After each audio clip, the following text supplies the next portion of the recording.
romantika Pariisis, karneval Brasiilias või jooga Indias.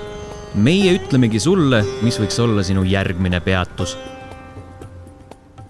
Tere head kuulajad, teiega on Õhtulehe reisipodcast Järgmine peatus ja minu nimi on Liina Kolman. Tänases saates reisime Lõuna-Eestist, Tartust, Vietnami ja mitte lihtsalt ei reisi, vaid hääletame. Ja tänane külaline Peeter Paaver just seda tegigi. Tervist! Tere! No räägi, kuidas tuli üldse selline pöörane idee, et hääletada Vietnami? No nagu ikka lõpetad ülikooli ära, siis tekib mõte, et mida ma üldse elus teen, mida ma üldse tegema peaksin. Ja esimene mõte on see, et tahaks kuskil ikkagi maailma näha. Kõik sõbrad lähevad Austraaliasse. Ja mõtlesin, et kõik lähevad ja ma ei saa ka minna.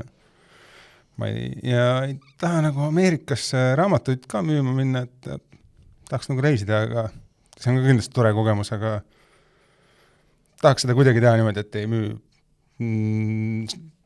söötutele inimestele mingit veidrat asja. Okay. Et nüüd ma pean oma raamatut muidugi müüma, et elu joob kaarega sinna. Aga ja siis ma olin ühel õhtul ühel mälumängul sügisel. Mul ei olnud ikka veel plaani, et mis ma teen. Käisin tööl, olin Tartus ja seal oli küsimus, et mis on kõige pikem rongireis, mille sa saad maailmas teha? Vastus selleks on Porto Saigon, ehk siis Portugalist Vietnamisse. Ja ma mõtlesin, et just see, aga hoopis teistmoodi. Et hakkan Tartust minema, lähen Vietnami, aga lähen häälega, et rongiga äkki tulen tagasi, aga ei tea ka. Kas hääletamine oli sinu jaoks selline tavapärane hobi või kuidas sellega oli? Miks hääletades? See juhtus 10 aastat tagasi, et siis enne seda ülikooli ajal hääletamine oli siuke täiesti tavaline liikumisviis. Nagu see oli tihti isegi, võib-olla mitte sellepärast, et raha ei olnud või vahel ei olnud hoopis mingit muud viisi, aga vahel oli see lihtsalt kõige kiirem. Et Tallinnas ei viitsinud bussi oodata tund aega, 2 tundi, või olid täis, läksid hääletasid, tavaliselt olid 2 tunniga Tartus. Et siis ma olin nagu harjunud, et magistris sai nagu päris palju hääletatud, et seal bakalaureuse ajal oli veel siuke olukord, et kui hakkasid Tallinnast hääletama, siis see pidi nagu kohta valima, et siin oli tavaliselt 4-5 paari Tartu maantee otsa peal oli juba ees. Et see oli aasta äkki 2013-2014, et peale seda tuli Facebook, tuli sõidujagamisgrupid, siis see nagu kadus ära laiemast üldsusest. No aga mis su marsruut sinna Vietnami minnes oli ja mis loogika järgi sa selle paika panid? Et sul oli algus ja lõpp-punkt küll olemas, aga mis need vahepeatused said olema? Seal ei olnud väga palju valikuid. Et minu algne marsruut oli, ma tahtsin muidugi nagu võimalik palju erinevaid riike läbi ära näha, et üks võimalus oleks olnud Venemaal läbi, ma ei oska väga vene keelt, siis ma selle jätsin välja. Tegelikult pärast paljudes teistes riikides ikkagi kuidagi pidi vene keeles mingit sõnu purssima, et kuidagi hakkama saada, aga mitte väga palju. Aga siis oli läbi Euroopa, läbi Türgi, läbi Gruusia, Armeenia, Iraani, Dubai, algselt ei olnud plaanist Dubai, algselt oli plaan, et Iraanist Pakistani, Pakistanist Indiasse, Indiast Myanmari, Myanmarist Taisse. Et see suhteliselt lihtne, et mööda maismood. Ja tegelikult seal poole pealt hakkasid sellised asjad ette tulema, et ei nii ikka ei saa, toda viisi ei saa, et näiteks kuskil Iraani keskel ma sain teada, et Pakistani viisa tuleb saada koduriigist. Või siis meie pool Soomest, Eestis ei ole ka Pakistani saatkonda. Et ma oleksin pidanud tagasi tulema. Ja siis sai otsustatud, et ma lähen üle Hormuzi väina Dubaisse ja lendan sealt Indiasse ja siis lähen sealt edasi. No raamatut sa korra mainisid, et sul hiljuti ilmus raamat Väike pöidlaküüdi käsiraamat, mis siis, kui hääletaks Vietnami. Ja siin sa ütled, et sul oli minnes taskus väiksem summa kui keskmise 2-nädalase reisi turistil ja seda kõike poole aasta jaoks. Et kuidas siis sujus selle summaga, et kuidas siis raha kokku hoidsid või ma ei tea, teenisid juurde või mis sa tegid? Suhteliselt lihtsalt. Raha väga juurde ei teeninud, natukene vanemad lõpust toetasid ka, kui mul oli vaja tagasi saada. Aga sellel hetkel need riigid olid veel võrdlemisi odavad. Väga paljudes oli sükest väga palju toetamiskultuuri ka, et kui sa oled kuskil tee peal, sind kutsutakse koju, sulle antakse süüa, et igalt pidi kõik inimesed tahavad aidata, eks neil ilmselt on väga huvitav ka. Ja tee peal autojuhid ka aitavad. Et tõenäoliselt, kui keegi tahaks, saaks päris ilma rahata ka, see on üks sükest reisi teha, aga nagu minul sükest tunnet ei olnud, et nagu päris kerjata tahaks, sest ma ei olnud päris ilma rahata, ma ei saanud seda väita, ma ei tahtnud ka, ma otseselt ei otsinud kelleltki seda abi, aga kui inimesed toetasid, siis oli väga tore. Ja see oligi see, et kutsutakse oma koju, aetakse juttu, saab kogemusi vahetada. Aga mille peale siis raha kulus? No natuke peab ikkagi vahepeal süüa ka ostma, sul pead viisadid võtma ja siuke olme asjad ja eks ikkagi hotellides, hostelites ööbimist oli ka, et kui oli võimalik, siis ma üritasin seda vältida. Magasin kuskil parklates, puu all, oligi inimeste juures, lihtsalt õues, ka väga külma temperatuuriga. Aga väga tihti oli nagu lihtsalt mõistlikum mingi kõige odavam ostele võtta, et Euroopas nad olid kallimad, Euroopas ma üritasin neid vältida. Ükskord juhtus niimoodi, et ma läksin ühele couchsurfing meetile. Couchsurfingut tegin ka natukene, kuigi see oli juba siis väga raske. Ma kirjutasin mõnele inimesele või mõnes linnas ma kirjutasin 25 inimesele, sain võib-olla 2 vastust ja häda pärast sain lõpuks 1 öö. Ma olen aru saanud, et täna see süsteem peaaegu enam ei tööta, see on tasuliseks läinud ja see on nagu on. Aga siis ta veel enam-vähem töötas, aga üksi rändava mehena oli see kuidagi väga ei soovitud sinna võtta. Aga siis on sellised asjad nagu couchsurfing meetid, et need kohalikud hostid saavad kokku kuskil kõrtsus, ajavad juttu, räägivad ränduritega. Ja seal oli ka mingi teine seltskond kokku tulnud ja hakkasime rääkima ja siis nad ütlesid, me oleme hostelis, et meil on seal taga kuskil diivan, et tule ka. Okei, läksin sinna, elasin vist 3 päeva seal. Kuulsin pärast, ma läksin sealt ühe lõitud sõbraga, läksime päris kaugele edasi, me hääletasime temaga mingi Bulgaariast kuni Iraanini välja.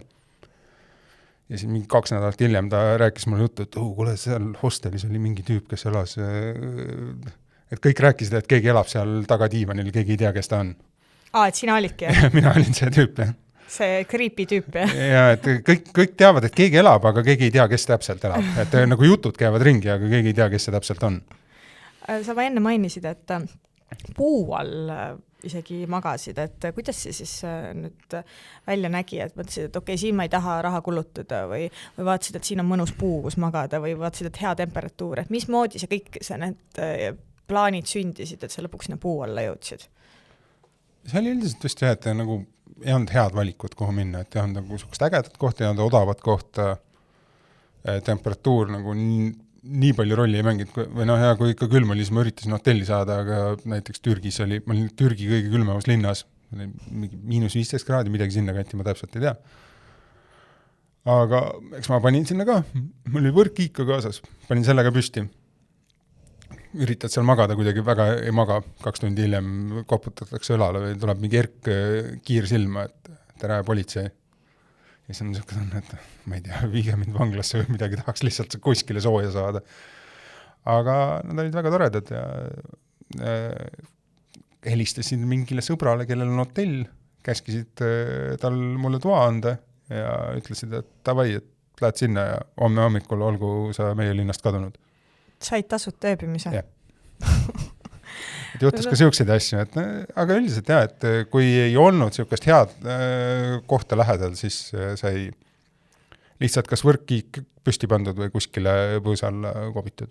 Et saab, tegelikult on mugav, kui vahendid on kaasas, siis väga hull ilm ei ole, siis on tegelikult täitsa hea ja see ei pea maanteest kuskile väga kaugele ronima. No raamatust lugesin, et Dubais kodutuna, mis seal siis juhtus? Seal juhtus päris palju, ma olin seal ainult 3 päeva. Mul oli siuke praami ja lennuki ümber istumine nii-öelda, aga selle 3 päevaga Dubais juhtus päris palju, et ma korra sain seal couchsurfingut proovida jälle. Ma mõtlesin, korra lähen hääletama. See viis hoopis kõrbesse tuun bashima ja laste sünnipäevale kooki sööma.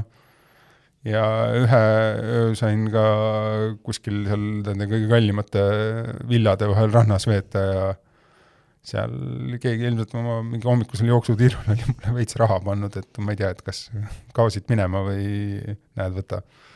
Aga mis emotsiooniga sa selle raha vastu võtsid, et sa küll magasid sel hetkel, aga kui sa ärkasid, mõtlesid, et tropid, et mis mõttes, et mul ei ole vaja või mõtlesid, et nii tore, aitäh, et aitasid, mul võib-olla ongi vaja seda praegu? Ei, ma vist niimoodi nagu ei mõtle, ma mõtlesin, raha. et mul ei ole seda nii palju, et kui pakutakse, siis muidugi võtan vastu. Kui suur see summa selles mõttes oli, et mida sa said selle raha eest? Ma arvan, et see oli mingi 10 euro, et Dubais on väga, väga palju erinevat, et on ühes linnaosas, kus sa ei saa sellest nätsugi, on teine linnaosa, kus sa saad sellest mingi 5-6 kebaabi. Et seal. Okei. Ühtlasi reklaamisid sa Dubaid kui maailma kõige jalakäija vaenulikumat linna. Kuidas sa siis seal hakkama said ja liiklesid? Ma nüüd võib-olla tegelikult ei tea ka. Ma olen nüüd käinud ka paljudes teistes, näiteks Ameerika suurlinnades Dallases, LA-s. Et need ei ole palju paremad. Käisin just LA-s, mul oli autorent oli teises linna otsas ja seal oli 3 võimalust autoni jõudmiseks, oli kas auto või taksoga, see oli 30 minutit. Kus kohas LA-s? LA-s.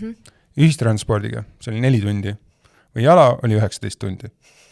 Et teisi kohti on ka, aga Dubai on kuidagi siuke eriti, et nad on sinna teinud kohti, kus on võimalik jalutada rikastel ja ilusatel, aga nagu siuke asi, nagu, et sa jala liikled, ei ole väga võimalik, et see on ikkagi, natuke paneb kliimaga selle paika, sest seal on suvel on ikkagi võib 50 kraadi ära tulla, 40-50 kraadi ja siis ongi, liigeldataksegi konditsioneeriga maalust parklast, konditsioneeriga autosse ja siis konditsioneeriga tööle või kaubanduskeskusesse.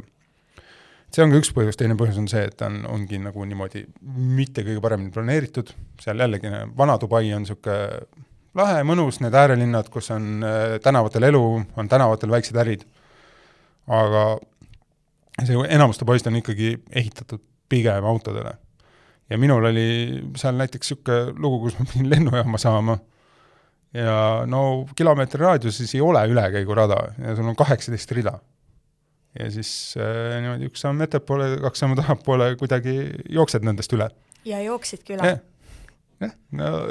Kirjelda seda olukorda, sul on 18 rida ja sa pead üle jooksma. Mis asja? Sa pead vaatama, et siit nagu nüüd 3 reast autot ei tule, jooksed nendest üle, oled seal 2 vahel, seal oli muidugi seal oli siukseid nagu betoonist blokke ka või mille peal sa saad nagu korraks istuda, et kui sa sinna jõuad, siis on nagu safe.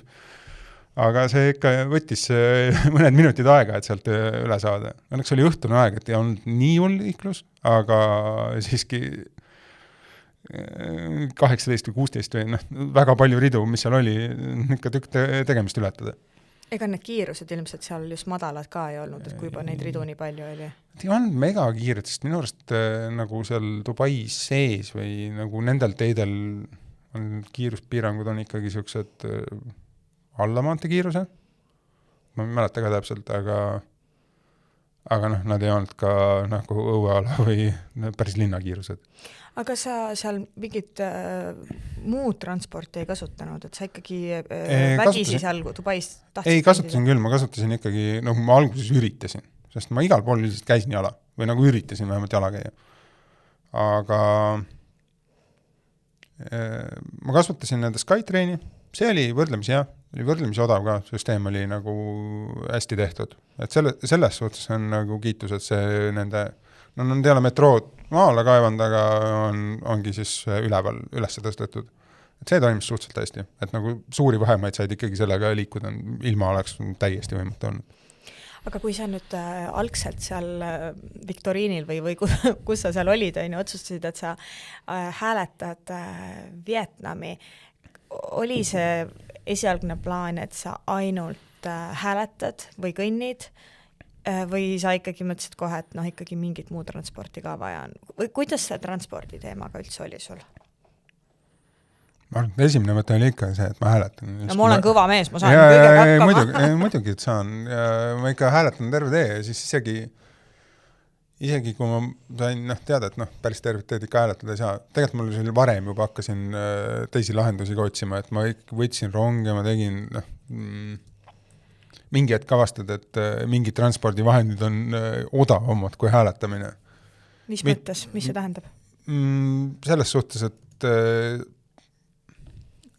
väga paljudes suurlinnades see, et üldse linna äärde saada, et ma seal mõne korra ikkagi tegin seda jala. See on päris raske, see võib vahel olla 30 kilti, et saada kuhugi kuhu hääletama. Siis on sul võimalik rongid, taksod, aga näiteks Balkani maades ma avastasin, et on siuke asi nagu Balkan Flexipääs. See maksis tudengile vist 50 €. See tähendab, et kuu aja jooksul saad võtta vist kõigis Balkani maades 10 rongireisi, ükskõik mis pikkusega. 10 suvalist rongireisi kuu aja jooksul. Ja see põhimõtteliselt läheb peaaegu Gruusia piirini välja. Et see on päris suure ala peale, see on päris lahe rongipilet. Ma arvan, et täna on see natuke kallim, aga ilmselt isegi kui ta natuke kallim on, siis ma kõigil soovitan. See on äge kogemus. Et jah, oma peas mõtlesin, see 50 € on odavam kui see, et ma pean igas nagu suurlinnas nuputama, et kuidas sinna maanteele saada. Et hääletamisega on väga lahe, et sa kohtad teisi inimesi, sa saad kogemusi, sa suhtled kohalikega, mis muidu ei teki.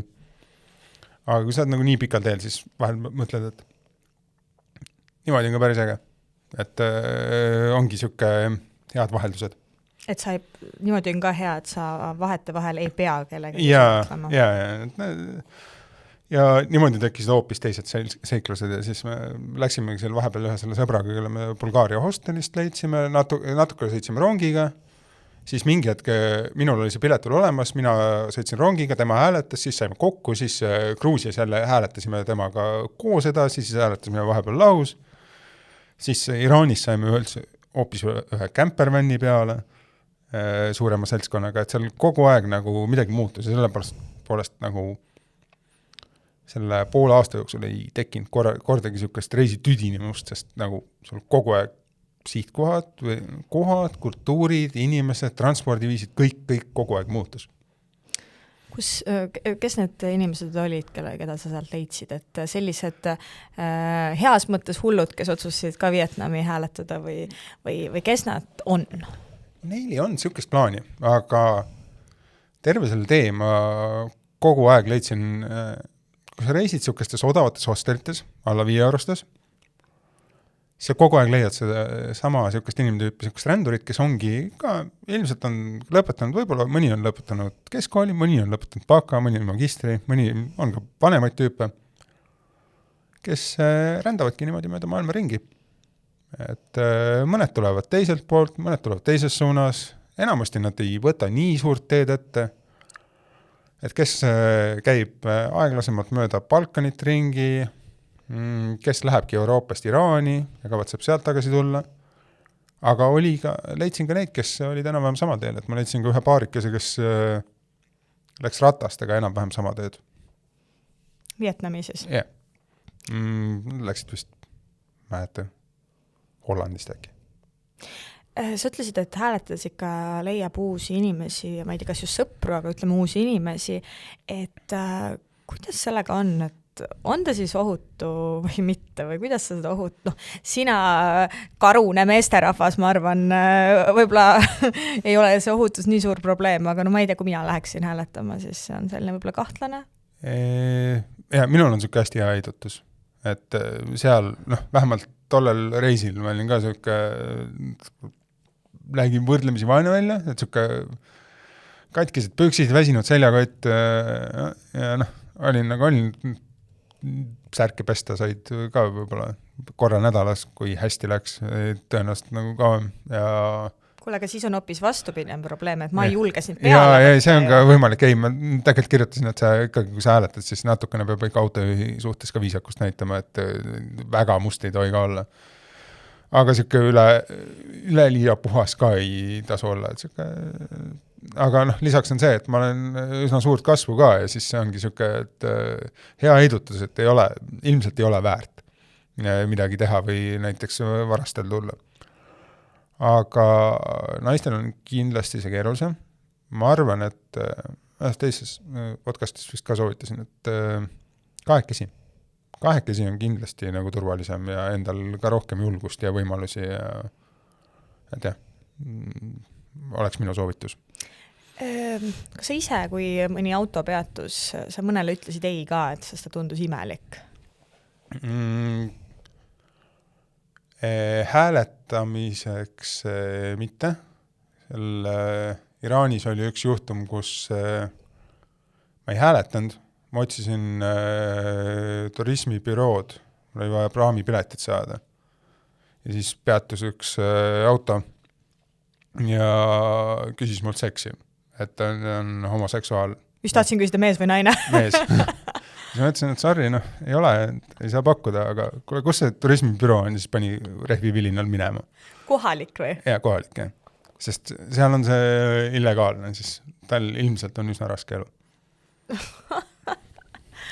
Okei, väga omapärane küsimus. Mida küsida? Ei, ma just nõuke, et ilmselt temal on seal nagu väga raske elada niimoodi, aga jah, siis kui ma ütlesin, et ei ole, siis kadus hästi kiirelt minema. Okei. Aga muidu Iraanis, ma sain aru, olid sellised ikkagi head kogemused sul? Jah, absoluutselt. Et lausa ei pea isegi hääletama hakkama, vaid istud maha, nagu sa siin raamatus oli, et Iraanis ei viitsi me isegi enam hääletada, piisab vaid oma kotihunikuga korraks äärekivile maha istumisest. Ja, nii oligi, me olime kolmekesi. Me olime pool Iraani sõitsime sõprade kambaga kämpervenniga, mis oli jällegi hoopis teistmoodi kogemus ja väga lahe kogemus, on täiesti asendamatu. Aga teise poolest me hääletasime kolmekesi ja istud maha ja ootad lihtsalt ja tuleb neid autosid, kõik tahavad sind kuskile viia. Üks kord oli segadus, kus juht oli, et tegelikult oli takso ja me ütlesime, et me ei taha taksot, aga siis ta ikkagi lõpus hakkas raha küsima. Aga ja kuidas see olukord lahenes? Me lõpuks andsime talle vist mingi 5 euro jagu raha ja siis läksime edasi, et ei viitsinud enam vaielda ja nii oli lihtsalt. Aga ma arvan, et me saime seal 20 auto peale, et see oligi siuke üks juhtum nendest. Enamasti olin muidugi sinna, kuhu ajate, kuhu iganes. Võin teisele poole ka sõita. Kütus on seal nagu nii odav, et see on riigi poolt subsideeritud, see oli vist kohalikule oli mingi 10 senti liiter, võib-olla isegi odavam. Turistil oli 20 senti liiter või midagi sukest. Aga iraanlased siis on nii abivalmid ja lahked, et kui me paneme nüüd Eesti olukorda, siis kes hakkab sind Google tassima, et me ei räägi isegi sellest praegu bensiini hinnast, vaid sellest, et kellel on aega ja viitsimist ja tahtmist? No esiteks, nad ei puutu väga palju välismaailmaga kokku, et kindlasti siuke huvitav nähtus ka seal, eriti hääletamas, aga lisaks nad on väga-väga külalislahked, et ikkagi külalist pead aitama alati. Ja enamasti ikkagi ongi see, et viiakse sind koju, tuuakse sulle veel söök ette, viiakse sind kuhu vajab. Aga ma ütleks, et Eestis ka ikkagi, kui on nagu vähegi võimalik, et see sul enda tegemistelt tükki küljest ära ei võta, siis inimesed nagu üritavad leida viisi, et sind kuskile nagu natukene teise kohta ära viia. Et mul on, ma arvan, et Eestis ka on juhuseid, kus sind viiaks ära ja ise sõidetakse siis veel mingi paar kilti tagasi. Et see on ka igal pool maailmas nagu, kui on võimalik aidata ja on näha, et sellest minu väiksest pingutusest on teisele inimesele nagu kõvasti rohkem kasu, siis ma teeksin ka. Ei näe sellest nagu probleemi. Mis on kõige põnevamad kohad, kus sa seal käisid ja miks? Iraanis? Või? Üleüldiselt selle reisi jooksul. Nad võisid ka Iraanis olla. Mis sulle kõige suurema mulje jätsid? Ma võib-olla siukseid konkreetseid kohti käinud. Ma ei käinud peaaegu ühegi turismiatraktsiooni juures. Su eesmärk oli ainult läbi sõita, sa koha peal kuskilt niimoodi ei käinud vaatamas mingeid lahedaid asju? Me pisut ikka käisime, et eriti kui meil campervaniga oli, siis oli nagu see võimalik. Aga jah, tegelikult ise isegi mõtlesin, et ma võib-olla ei tahagi neid turistiatraktsioone nagu nii väga näha, et see ei ole nagu see, mis mind väga huvitaks, et mind üldiselt huvitab lihtsalt see, missugune see elu siis mujal maailmas on ja mis toimub ja võib-olla isegi mind nagu tõmbavad siuksed tavaliste inimeste rajoonid nagu natukene rohkem, et see, kus käib tavaline tänavaelu, kus on inimesed remondivad oma mootorit tänaval ja et kuidagi see on alati nagu veits päevavam olnud, kui see üks vaade, mida kõik teised vaatavad. Kuigi on ka väga ägedaid siukseid, et nüüd hiljem ma olen ikkagi elus aru saanud, et mõned asjad on päris võimsad vahel. Ma võin selle küsimuse väga hästi ümber sõnastada, et mis sind kõige enam paelus, missugused hetked olid need kõige huvitavamad, kus oli see tavaelu kõige põnevam, ma mõtlesin, vau, võt nemad elavad niimoodi siin. Ma arvan, et niimoodi oli India. See on ikka nii teistsugune maailm, et see, kuidas seal elatakse, on ühest küljest üsna kole, aga teisest küljest suht ka vau. Et ja see, kuidas seal ma jällegi, ma proovisin seal korraks hääletada, aga sellel hetkel oli seal nagu olid ainult mopeedid ja korraks vist sain mopeedi peale, aga see võttis kaua aega ja teid ka väga ei olnud ja siis ma reisisin seal rongidega, aga juba see rongireis on kogemus, kuidas sul on 2000 kilti, 48 tundi ja sul on nagu parim viis on mingi pakiraamil või istme all magada. Aga laienda seda teemat, et sinu jaoks oli selline vau või ehmatus, et kuidas Indias elatakse, kas sa pead silmas vaesust või mida täpsemalt? Ma ei ütleks isegi vaesust, aga kogu see mustus ja see tänavaelu. Aga samas nagu see kõik neil nagu toimib. Neid ei ääri see enamasti ilmselt. Kuigi ma olen kuulnud, et nagu nüüd on see Indias on tohutult selle 10 aastaga muutunud, et India siis ja täna ei ole enam võrreldavad, et kõike seda on seal täna ka, aga sest lihtsalt rahasid liigub palju, inimesi on tohutult palju, tööd on tohutult palju, see kõik käib suhteliselt kiirelt. Aga jah, kuidagi see eluolu, kuidas seal on Mumbais, et see Kesk-Aasia siuke finantskeskus ja mis seal nagu tänaval toimub ja need värvid ja need haisud ja ma ei tea, kas see positiivne on, aga see oli nagu kuidagi äge ja see nagu ühest küljest oli see äge, ühest küljest oli see, et mõtled, et kui hea meil siin Eestis elada on. Ja, seal saad aru sellest, et kui puhas meil on, Iraanis saad aru, kui hea on meil inimõigustega ja üldiselt igal pool on see, et alati on tore Eestisse tulla. Siin on ikka päris hea. Minu meelest inimene, kes on palju reisinud, saab aru, et Eestis on hea elada. Jah, väga paljud asju tõdes. Oli aasta 2011, kui ma läksin esimest korda Aasiasse ja see oli India. Lendasin Mumbaisse ja seal ma sain siis oma elu esimese kultuurišoki ja põhimõtteliselt ka viimase. et samamoodi, tõesti, ei olnud enne Aasia kogemust, oli küll Ladina-Ameerika kogemus, aga absoluutselt, et see kõik, mis seal vastu vaatas, see vaesus, värvid, haisud, et võib-olla vürtsid ja lõhnad ka, aga just nagu see, et see kõik see tänavad tegelikult haisesid, et see oli paras ehmatus. Tõesti, et India on ikkagi karm koht, et ma olen mõelnud, et võib-olla peaks üks hetk uuesti minema, 15 aastat on juba möödas, et kuidas ma nüüd vaataksin seda. Ilmselt ma just täna rongiga sõites sattusin ühe sõbraga rääkima, kes käib seal suht tihti ja ütles, et väga palju on muutunud, aga on väga palju, mis ilmselt mitte kunagi ei muuta. Et ilmselt seda, et sa pead roti eest oma seda krõbedat kartulipirukat kaitsma seal tänaval, see ikka jääb nii mõnekski ajaks.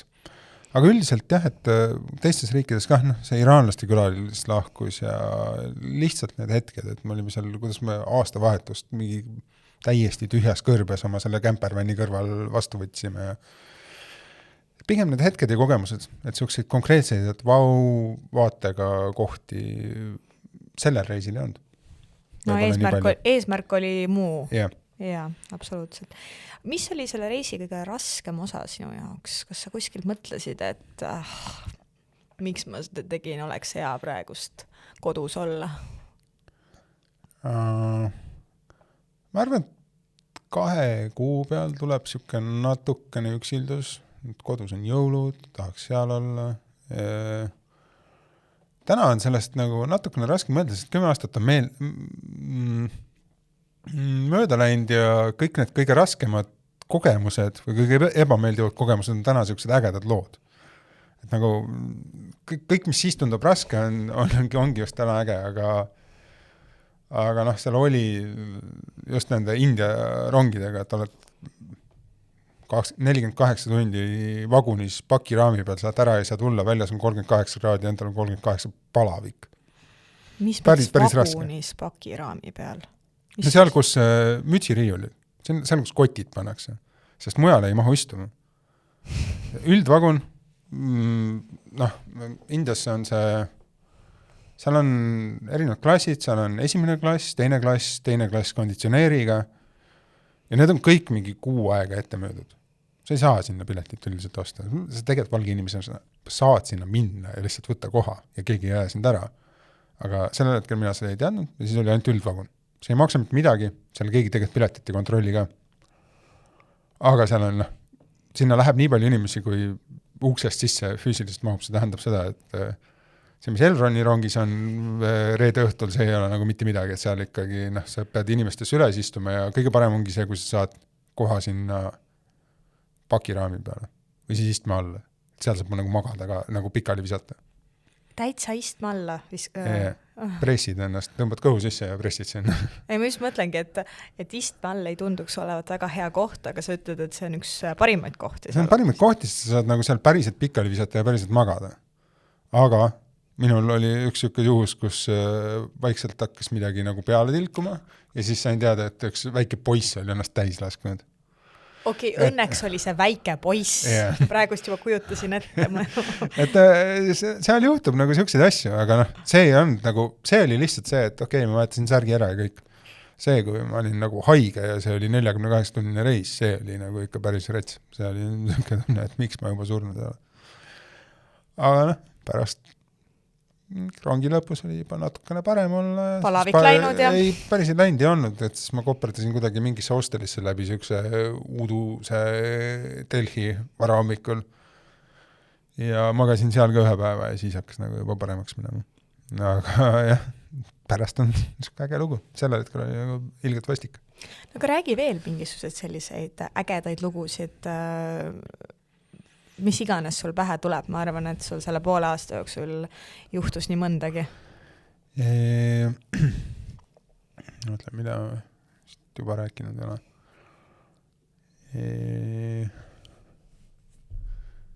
No Indiast edasi ma läksin küll Taisse. Tais ma mõtlesin ka, et ma hakkan kõvasti hääletama seal kohe, et lähen kohe lause suunas edasi. Et mis ma siin Bangkokis ikka istun. Ja läksingi, hakkasin kohe hääletama. Kõigepealt võtsin takso, maksin selle eest 5 eurot, mis oli minu jaoks suur summa. Ja sõitsin sellega linna serva, sest ma teadsin, et muidu ma tulin lennuki pealt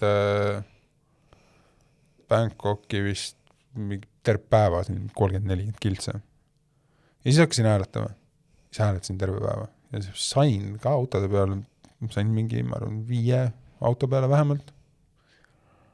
Kõik vedasid mingi kilomeetri 2 edasi. Aga nad täpselt ei saanud ka aru, et mis see hääletamine on. Ja okei, no ma viskan su edasi, aga keegi ei saanud täpselt aru, mida ma teen. Ja see on õhtu käes ja õhtul sa enam väga hästi hääleta, sest pimedas lihtsalt ei ole tore. Ja siis ma võtsin sealt bussi tagasi ja maksis 20 senti. Ma olin päev otsa ja 5 eurot kulutan selleks, et nii kaugele jõuda. Siis ma mõtlesin, okei, ei ole. Ja siis mul oli endal mõte, et äkki ma saan siin hostelis töötada. Ilgelt äge siuke kunstiostel oli, mis ka midagi ei maksnud, aga ma olin endale nagu see müünud, et kindlasti võetakse tööle. Ei võetud. Öeldi, et siuksed asjad on ikkagi mitu kuud ette bronnitud ja kõik tahavad siin tööd teha.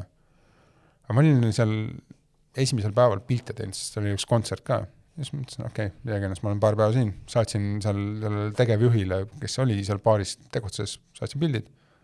Siis ta ütles, päris äge. Äkki tahad veel teha? Ja siis ma sain seal 3 nädalat sellises Bangkoki kunstiostelis elada.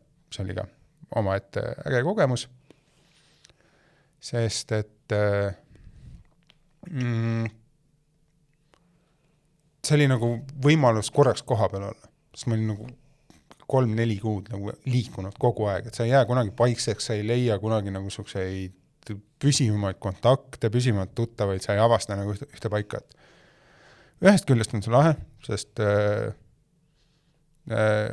sul ei hakka kunagi igav, teisest küljest jällegi, sul ei teki ühegi kohaga nagu sükest püsivamat sidet. Et jah, ja lisaks, see, mis see nagu äpardumine seal hääletamisega muutis, oli see, et ma ühel õhtul seal katuse terrassil suitsu tehes jõudsin jutule ühe tüübiga, kes oli just tsikliga Vietnami läbinud. Ma mõtlesin, et ei, mul ei ole raha mingi tsiklit rentida, see on mingi teine teema ja ma ikka hääletan. Siis ta ütles, ei, ma ostsin, müüsin pärast maha. Siis ma mõtlesin, seda ma saan küll teha, see on võib-olla veel odavam niimoodi. Ja siis see oli jällegi siuke hoopis teine etapp ja kokkuvõttes Vietnami selle pärast, et ma sattusin seal õigesse kohta rääkima, sain täitsa omaenda tsikliga läbi sõita. Ostsidki? Yeah. Palju maksis siis? 8 miljonit.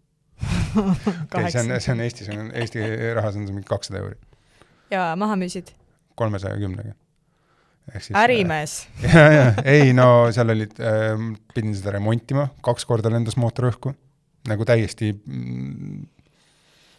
üsna pilbasteks ja mingid muid väiksemaid remonti oli ka, kütus, nii et lõpuks arvutasin kokku, et 9 eurot jäin kasumisse. Aga 9 eurot kasumisse ja ilmselt hääletada oleks seal nagu väga raske või võimatu olnud ja nagu bussi või rongiga seal on ka nagu ei viitsi ringi liikuda, aga see, et sa hommikul hüppad oma tsikli selga, nagu ees on täiesti vaba maa, sõida kuhu tahad, see on nagu ka päris äge kogemus. Ja kui sa sinna Vietnami lõpuks kohale jõudsid pool aastat hiljem, oli sul mingisugune emotsioon, et sain hakkama või oli, kõhitasid õlgu, et olen nüüd siin, mis nüüd edasi saab? Jaa, ma jõudsin kohale, tõstin kiivri peast, suitsu põlema, istusin äärekivile maha. Ja siis mul tekkis see emotsioon korraks, aga siis mingi minut läks mööda ja siis tuli kui äge su tsikkel müüa ei ole. Said kohe maha müüa? Ja, kohe, nagu, nii kui ma põhimõtteliselt sinna äärekivile istusin ja olin mõelnud, ma olen nüüd kohal. Nii tuldi ja osteti see ära. Aga kuidas siis lõpuks tagasi läksid? Mu mõte oli see, et algselt, et läheks selle Trans-Siberi Expressiga. Et see oleks päris lae kogemus olnud. Ja ma natuke kahetsen, et ma seda ära ei teinud. See oli nii kallis. See oli sellel hetkel kõige odavam mind, mis mina leidsin, oli 1500 eurot. ma arvan, et see ei olnud nii kallis, ma tegin aastal 2017 Trans-Siberit ja ma kohe kindlasti 1500 ei maksnud. Ma sõitsin Irkutskisse, ma päris sinna, ma ei saa öelda, mis see kõige viimane on seal.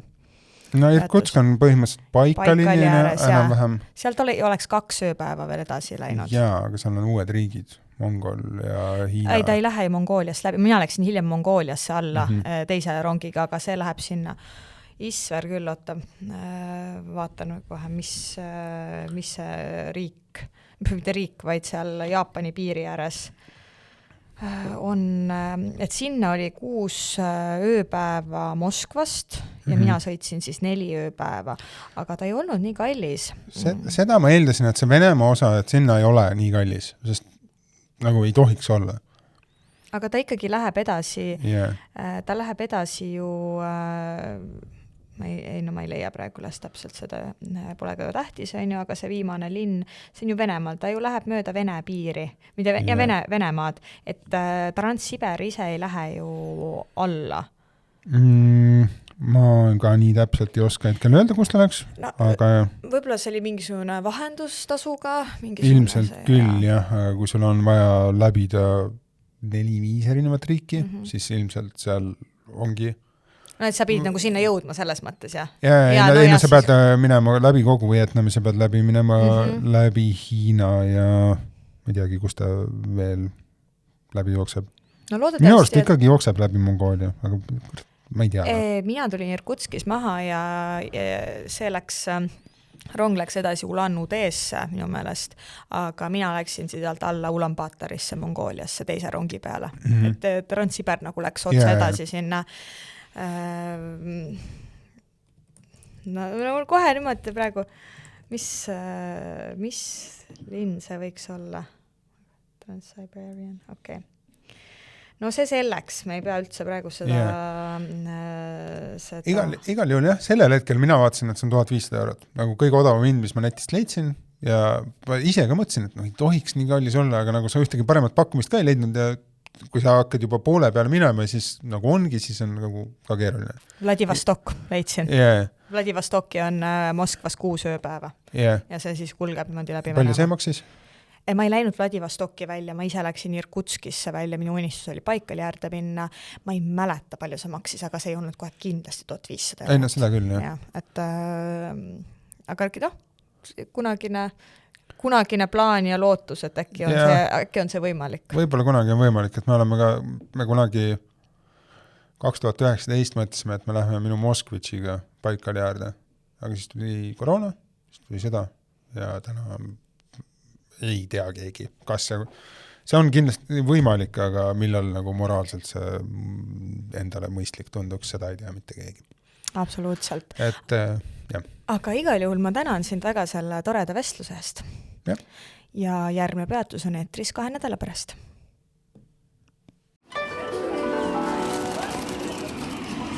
Kuula meid üle nädalati kolmapäeval Õhtulehest, Spotify'st, SoundCloud'ist või iTunes'ist ja ära unusta meie podcasti tellida.